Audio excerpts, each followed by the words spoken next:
وجہ کہیں نظر نہیں آتی.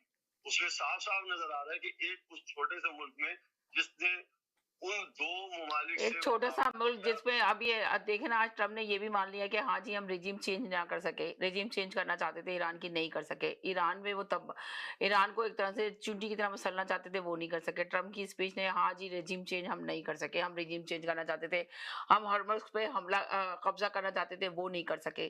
تو تقریباً جو کچھ ٹرمپ صاحب کرنا چاہتے تھے وہ تو کچھ نہیں کر پائے نا.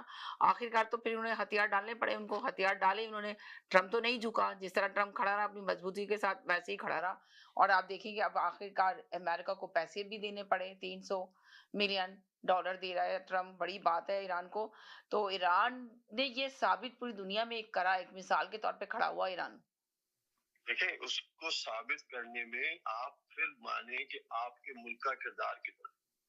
ہم جو یہاں پہ بیٹھ کے یا دنیا جو بیٹھ کے بغض پاکستان میں یہ کہتی ہے کہ وہاں سے سفارتکاری کاغذوں کو ادھر سے ادھر پہنچانے کی کوشش ہو رہی تھی اور ہم امریکہ کا کردار ادا کر رہے تھے یا امریکہ کو لیے کام کر رہے تھے. تو اگر ہم امریکہ کے لیے کام کر رہے ہوتے تو اس پورے معاہدے میں ہماری وجہ سے امریکہ کی کوئی اچھائی نظر آتی ہے نہیں آتی. اس پورے معاہدے میں اگر جو بھی مؤثر کردار ہوا تو آپ یہ دیکھیں کہ پاکستان کی سفارتکاری کے نتیجے میں اور پاکستان کی مشورے اور تمام چیزوں کے نتیجے میں ٹوٹل جو جیت کا وزن ہے وہ ایران کے ساتھ. ایسا تو نہیں ہے کہ پاکستان نے ایران کی مخالفت میں بات کی ہوگی اور امریکہ کی بہتری کے لیے ایران کو پریشرائز کیا ہوا کہ نہیں جی آپ مان لیں فلاں باتیں یا فلاں باتیں مان لیں. اس میں ٹوٹل مشاورت پاکستان کی، قطر کی بھرپور ہے. ان دونوں نے مل کے ایران کو طریقے سے فیسیلیٹیٹ کیا اور ان کا وزن جب ایران کے ساتھ رہا تو آپ یہ دیکھیں کہ ایران کس طریقے سے سرخرو ہوا. ایران نے اس میں ہماری سفارتکاری تو ضرور ہے لیکن ایران کی میجر تو سارا ایران کا ہی ہے نا. جو پوری طاقت ہے، جو پورا جذبہ ہے، جو کچھ عوام نے ایران کے عوام نے کر کے دکھایا وہ تو اس میں ہے. لیکن حکمت عملی جسے کہنا چاہیے، سیاسی حکمت عملی کہنا چاہیے، سفارتکاری کی حکمت عملی کہنا چاہیے، وہ پاکستان اور قطر کی طرف سے ایران کو ملی. اور دوسری اگر آپ انٹرنیشنل بیک اگر بونڈ کہا جائے تو چائنا اور رشیا نے ایران کے پیچھے کھڑے ہو کے دکھایا دنیا کو اور ایران کو ایک ہمت دی کہ پیچھے ہم ہیں. تو یہ ساری چیزیں مل کے جو امپیکٹ آیا وہ آپ یہ دیکھیں کہ ایک بڑی طاقت کو کس طریقے سے زیر کیا ہے. اور اس کے نتیجے میں آپ یہ دیکھیں گے جو خطے کے اندر پوزیشن آنے والے دنوں میں چینج ہو رہی ہے.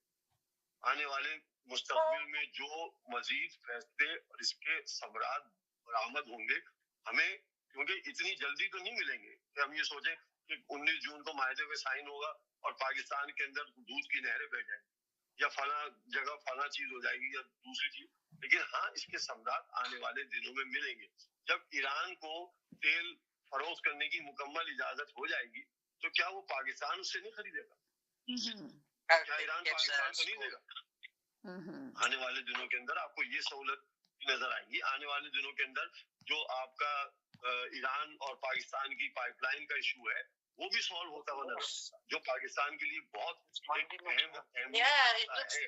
آپ کی معاشی ترقی کے اندر آپ کی پائپ لائن ہے ایران اور پاکستان کے درمیان، وہ ایک اہم موڑ ثابت ہو سکتی ہے. کیونکہ پاکستان میں اس وقت جو گیس کا بحران ہے وہ اس کا واحد حل اس وقت وہی ہے. کیونکہ آدھی اگر دیکھا جائے تو 50% تو کام مکمل ہو چکا ہے.